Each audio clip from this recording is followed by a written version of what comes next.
Alright guys, so today I'm going to be talking about Star Wars Battlefront 2. Today is the official release date, but I've been playing it since the 13th when it came out early. I did buy the Elite Trooper, the Elite Deluxe Trooper Edition or whatever. It doesn't do a whole lot for you, not sure if I should have bought it.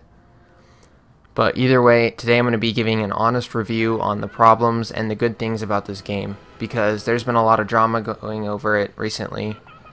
And I'm going to talk about that. If you're on Xbox and you're interested in joining a club, it'll make the game a whole lot more fun. Stick around till the end and I'll give you the information on it.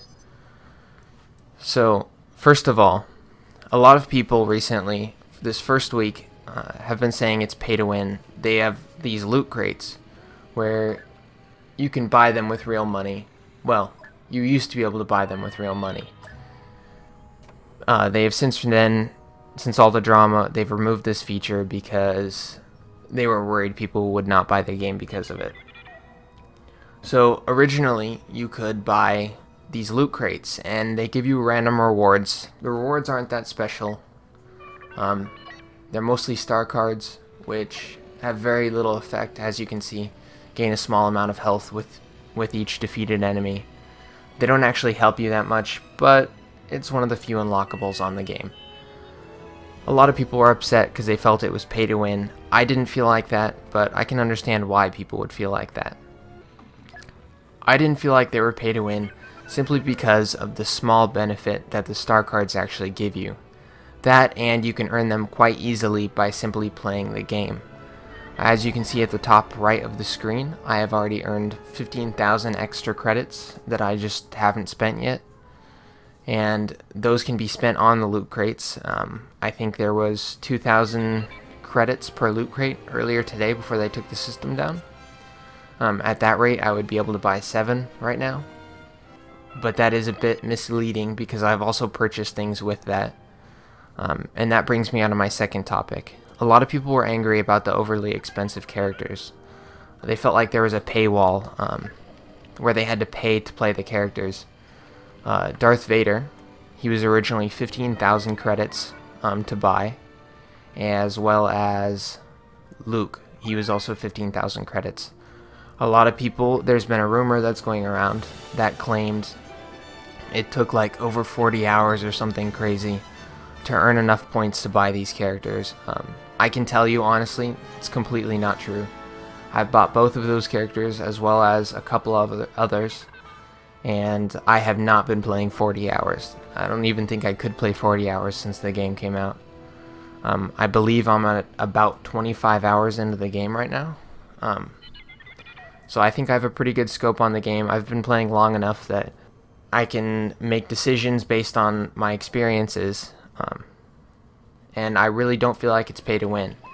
Now, I can understand why people would feel like that. And I'm glad EA has decided to do something about it. It shows they are willing to comply with what people want, and I think that's a really good thing. Now, before I go on to talk about what I don't like about the game, I'm going to say what I do like about the game. The graphics are amazing. I was really shocked at the comparison of the 2015 Battlefront to Battlefront 2. I was blown away. The details they've added are spectacular. Just small details to big details. The environment is amazing. It's very in-depth, and it really pulls you into the game. The gameplay I also think is really good. There's a few things I think they could work on, mostly less objectives in the missions. So right now all of their missions are very small. They keep you confined to a certain objective. And I wish they would make it larger open maps, kind of like Battlefield. Where you can pick your own objective and go after it, rather than being forced to follow their directions. But other than that, I really do like the gameplay. It's really fun. A lot of the weapons are very balanced, especially considering it's only been out for less than a week. That being said, I do think they could work on balancing on certain weapons and adjust some of the classes to make it more fair.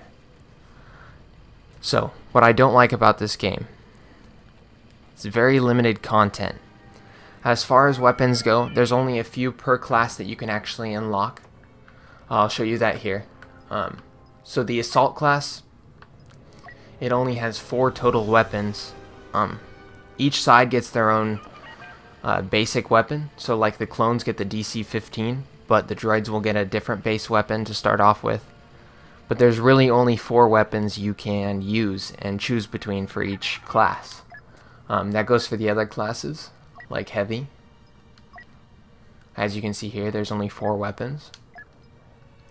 And officer, there's only 4 weapons, which the SE-44 is actually the exact same weapon as other classes use, like the rocket troopers. So that's not even a unique weapon to that class. The snipers also get 4 weapons. And that's about it.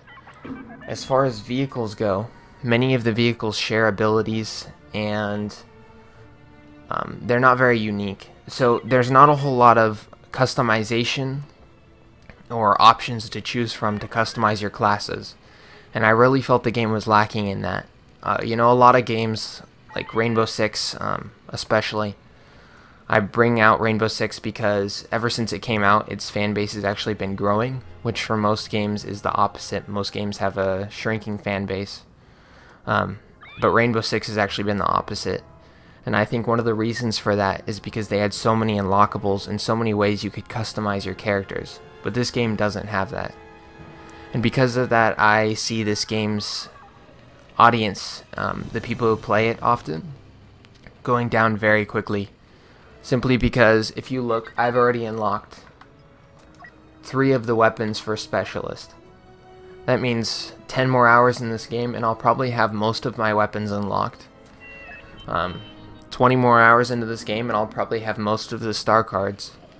And I really think that's disappointing because it's going to kill off the player base very quickly, which means you're going to struggle to get into matches and people aren't going to like the game for very long. That goes along with the other thing I was going to say, which is progression. There's not a whole lot of awards for ranking up. When you rank up, you get the credits to spend on loot crates, which give you random rewards, but it doesn't really feel rewarding to rank up. In other games that DICE has made, DICE and EA, like Battlefield, when you ranked up, you got new weapons, you got new camo, you got customization options, and that kept people enjoying the game and playing because they wanted to unlock those new things. But this game really doesn't do that. Based on all of these things, I've actually rated the game 3 out of 5, and I barely gave it a 3 out of 5, just because there's a lot of glitches still left in the game. And once they fix those, I plan on bringing my review up.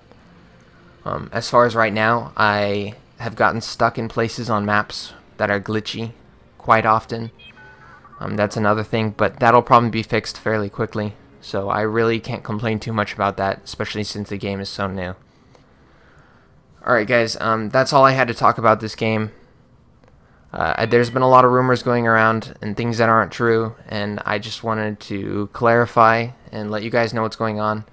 Make sure you know what you're getting into before you buy this game, and maybe you'll enjoy it. I hope you do. Alright guys, the last thing I want to talk about is the Battlefront 2 Community Club. If you're on Xbox, you should definitely join this club. It's specifically geared towards Battlefront 2. The only requirement is that you have a mic. It's for any purpose that you want. You can use it to gain groups to play with, make friends.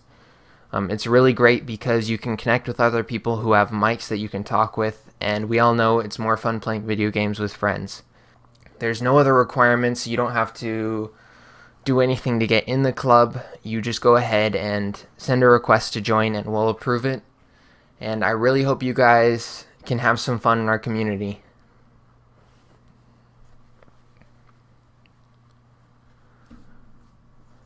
Alright guys, that's all for today. If you have any feedback about the channel, any videos you want to see, or any questions about Battlefront 2 or anything about my channel or any of the videos that I can do, go ahead and leave a comment at the bottom and I will get back to it.